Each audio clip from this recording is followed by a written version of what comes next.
First, we use the flat screwdriver to open up the cap on the back.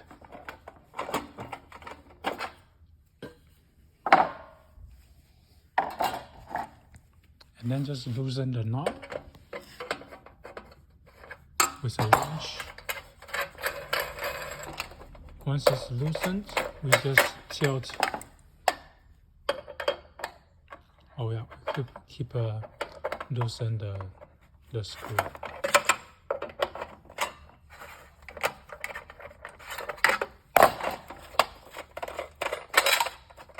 Once they are both loosened, we just tilt it and then grab it from the other side.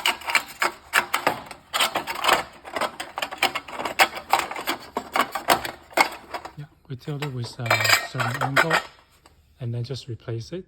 And once it's all aligned, we can just screw them back.